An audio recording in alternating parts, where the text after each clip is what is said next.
कि बिहार के बोधगया में माँ बोधी विहार जो है उस पर जो कब्जा हो रखा है, उसके लिए आंदोलन एक लंबे समय से चल रहा है। वहाँ एक एक्ट है बीटी एक्ट। बीटी एक्ट को आप सब लगभग सभी लोग जान ही चुके हैं। 1949 में एक एक्ट बना था जिसमें 4 हिंदू, 4 बुद्धिस्ट और एक वहाँ का जिले का कलेक्टर उसका सदस्य होगा। वहाँ ये मांग लगातार चल रही है कि भाई जैसे सब लोगों की अपनी व्यवस्था है, ऐसे बुद्धों की भी अपनी व्यवस्था है। बोधगया माँ बोधी मंदिर को जो है, माँ बोधी विहार को जो है वो पूर्णतः बौद्धों को दिया जाए। ये आंदोलन बड़े लंबे से चल रहा है। मैं भी विरासत बचाओ भारत बचाओ यात्रा बिहार में शुरू की थी, लेकिन क्योंकि यहाँ हम देश को सर्वप्रथम मानते हैं, डॉक्टर बाबा साहब अम्बेडकर ने भी संविधान में पहली लाइन लिखी कि हम भारत के लोग। तो जब पाकिस्तान से युद्ध चल रहा था तो मैंने भी अपनी यात्रा कैंसिल की, और कैंसिल करने के बाद अग्रिम तिथि के लिए इस यात्रा को टाला गया। वो भी आंदोलन बहुत जल्द बिहार में हम लोग शुरू कर रहे हैं। हम बाकायदा बिहार में अपने धरना स्टार्ट करने वाले हैं। तो जो भी साथी वो रहेगा, ये मेरे अगले लाइव के माध्यम से मैं आपको बताऊंगा कि माँ बोधी बिहार को भी हमें मुक्त कराना है। उसका जो आंदोलन चल रहा है वो भी भीम आर्मी ने अपने हाथ में लिया हुआ है। वहाँ उसका नेतृत्व जो है, उसकी देखरेख जो है आंदोलन की, हमारे भीम आर्मी के प्रदेश संयोजक भाई एडवोकेट साथी अमर ज्योति जी कर रहे हैं। उनके नेतृत्व में वो आंदोलन आगे की ओर धीरे धीरे धीरे धीरे करके बढ़ रहा है। और आप विश्वास रखें कि बहुत जल्द माँ बोधी विहार को वहाँ मनवादी व्यवस्थित लोगों के कब्जे से मुक्त करा लिया जाएगा। सबसे महत्वपूर्ण चीज, बिहार सरकार जो है आंखें बंद कर बैठ गई है। वहाँ महिलाओं पर हमला होता है, बिहार सरकार चुप रहती है, मौन रहती है, प्रशासन मौन रहता है। वहाँ हमारे बनते विनयचार्य जी, उनको गिरफ्तार करके जेल भेज दिया जाता है बिना किसी कारण के। कोई बोलने के लिए तैयार नहीं है। तो मैं बिहार सरकार को भी चेता दूं कि हमारे निर्दोष लोगों पर जिस प्रकार से तुम महिलाओं पर लाठीचार्ज करा रहे हो, जिस प्रकार से निर्दोष लोगों के साथ अभद्रता करा रहे हो, ये किसी कीमत में बर्दाश्त नहीं किया जाएगा।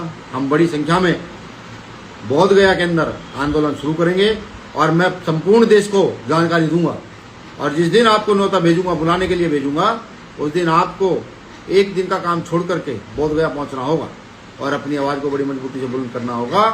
तो मैं पुनः आपको याद करा दूं कि 11 जून सन 2025 को सबसे पहले डॉक्टर बाबा साहब अम्बेडकर के सम्मान में वह भीम आर्मी के कार्यकर्ताओं पर जो हमले किए गए, उसके विरोध में वह उन मनोवादी वकील साथियों को जवाब देने कि भाई आप डॉक्टर बाबा साहब अम्बेडकर का विरोध सिर्फ मुंह से कर सकते हो, उनके लोगों से बाबा साहब अम्बेडकर का विरोध नहीं कर सकते। उनको ये जवाब देने और ये बताने कि भीम आर्मी अपने में एक बहुत बड़ा संगठन है जो संवैधानिक दायरे में अपने सभी काम करता है, जो शिक्षा पर, सेवा पर, सुरक्षा पर काम करता है, जो महिलाओं के उत्थान पर काम करता है। ये उनको बताने के लिए मैं बहुत ही जल्द पहुंच रहा हूँ।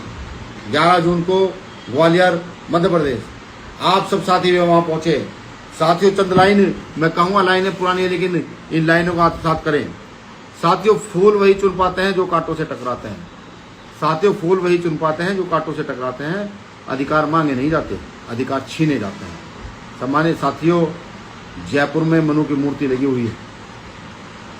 सोचिए, मनु वो व्यक्ति था जिन्होंने भारत के 85% लोगों को गुलामी का सबसे निचला स्तर याद कराया था, जो महिलाओं के सम्मान के लिए, जिसने महिलाओं के सम्मान को कभी सम्मान नहीं समझा, जितना अपमान उन्होंने किया वो लिखित मनुस्मृति आप पढ़ भी सकते हैं। लेकिन आज तक जयपुर के हाईकोर्ट से वो मूर्ति को हटाया नहीं गया। एक तरफ मनु की मूर्तियां लगती हैं जो मानवता विरोधी रहे हैं, और एक तरफ डॉक्टर बाबा साहब अम्बेडकर की प्रतिमा लगती हैं जो मानवता के पक्ष में रहे हैं।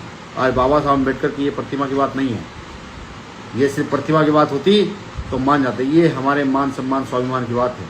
ये इस देश की महिलाओं के मान सम्मान की बात है।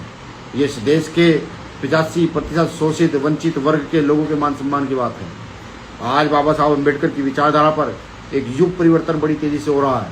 कुछ लोग इस युग परिवर्तन को नहीं मानते हैं। आज भी कुछ लोग मनु की व्यवस्था को स्थापित करना चाहते हैं। उस व्यवस्था को जवाब देने डॉक्टर बाबा साहब अम्बेडकर के अनुयायियों को 11 जून को ग्वालियर पहुंचना होगा और पहुंचकर यह बताना होगा कि मान सम्मान से बड़ा कुछ नहीं है। साथियों, मेरी ओर से जय भीम, जय जवाहर, जय मंडल, जय भारत, जय संविधान।